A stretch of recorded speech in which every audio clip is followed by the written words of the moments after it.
let's get this thing straight, because I know it's been kind of running like wildflowers. Black men did not have any say about Kamala not winning. As a matter of fact, it was ignorant and insulting to say. As a matter of fact, black folks voted primarily for Kamala, if you must know. Black men's percentages wasn't that much more. There wasn't like this, all that Trump acting and all of the actors or people, entertainers who went jumping there. It wasn't no jumping for no, there wasn't no soul brothers running over there to Trump like that. Not like that. Now obviously, African American women, it was only 7%. It wasn't that much of a difference. It really wasn't. Now, black folks, like any other, was tired of Democratic Party taking itself for granted. But knowing what Trump's about, you ain't seeing no big, oh, we're going to go run over there. No, no. The consensus was this: we'll take anything over him, basically. But it wasn't like we're feeling Kamala, but it was like, we'll take anything, because what's up with over there. There ain't nothing over there.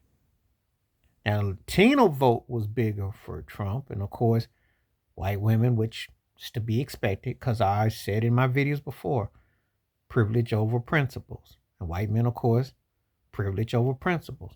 Can't do nothing about that. That's majority. But on the side of the fence or what have you looking, um, the reality is that there wasn't, I don't know, I didn't understand this whole, well, black women were coming at black men saying that it let it down for her. No, as a matter of fact, everything stayed the same. The problem was is that Kamala didn't have a structural plan to balance out to appeal to Latinos and into a white segment. Gotta have some kind of appeal or something. Now, in some cases, you ain't gonna get it. You ain't gonna get it. Because I'm gonna say it like this, and let's keep it on code and keep it real. Privilege over principles. Money mindset over morality. You're not gonna have that. You're not gonna get it. It is America now. And they ain't that open-minded, and they ain't that about having discussions and what have you. But also in Kamala's, the knocks against Kamala, she just didn't really connect with the appeal, you know. It wasn't like Michelle Obama or Obama for that matter. Sometimes, you got to have appeal that kind of swings things or what have you. But I don't like the thought that, uh, I refuse to hear the thought that black men were the reason why Kamala didn't win. The farthest thing from the truth. There was more black male support. And the usual chocolate city places was representing. What hurt her was that it didn't. People be lying. People be lying, especially white women in America be lying. They'll say, "Oh yeah, yeah, yeah, yeah, yeah, yeah," and they yeah, yeah, yeah, yeah, and then when they get in their booth, I mean, come on now. And like I always say, I'm gonna call you out.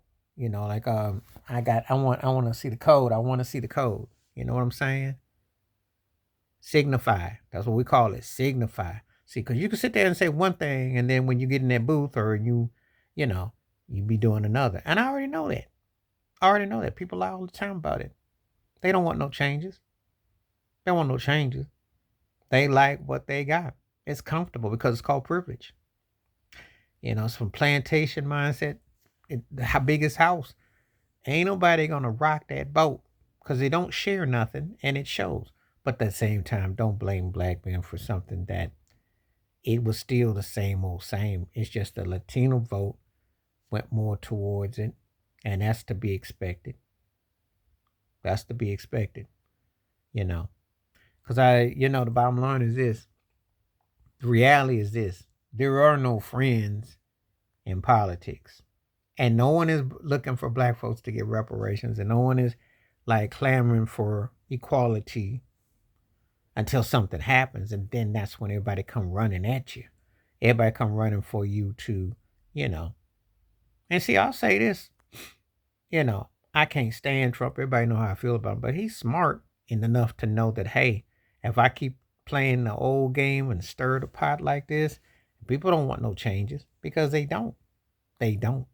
They don't. They rather keep things just the way they are because it's safe. If you ever actually tell the truth, you have a few handful of people alive from the Tulsa, Oklahoma massacre. We're looking for reparations, couldn't get it. And that's from 100 years ago. And they were affected. And they always talk about, well, if you're this or you're that. So think about that. Let that sink in. If you got history right before your eyes and you don't get justice, or that Karen Bryant woman who falsely lied on Emmett Till and they knew where she was all these years, didn't do nothing. Okay? Yeah, I tie all this in together as one because guess what? Justice and getting, but they can go to Puffy's house and have 99 guards with it, but Karen Bryant, they know where she is, they know where you are, but they don't do nothing. This is all it is. So, but don't blame black men who, i.e., supported someone that they were indifferent with or just didn't choose to because they knew the game was rigged and it was fixed and it's always stacked against. And unless you give up reparations or tell the truth, you always gonna have privilege over principle. So just don't blame black men for how this election turned out. Because most time people stayed on code. If you paid close attention by the numbers, everything was on code. Just like being back in high school, everybody's separate, equal, and happy to be in their own world. And there'll be a few that will go over and shuffle or grin or do something, but by and large, it ain't much change. That's why it's kind of like more or less the same. But if you know how to play that game and keep it like it is, that's why Trump got over, because people ain't about no changes. Not with that. And not if you have other parties or other situations. That's why Bernie Sanders never gets a crack, or other people don't never get a crack, because it's predictable what you gonna do. Please like, subscribe, welcome thoughts, comments, and I do respond. Thank you. Wash your hands, keep your mind clear, watch out for another. Share it if you like, hit that membership. Stay safe, stay blessed, stay true, stay woke, stay free. I'm out one time. Peace.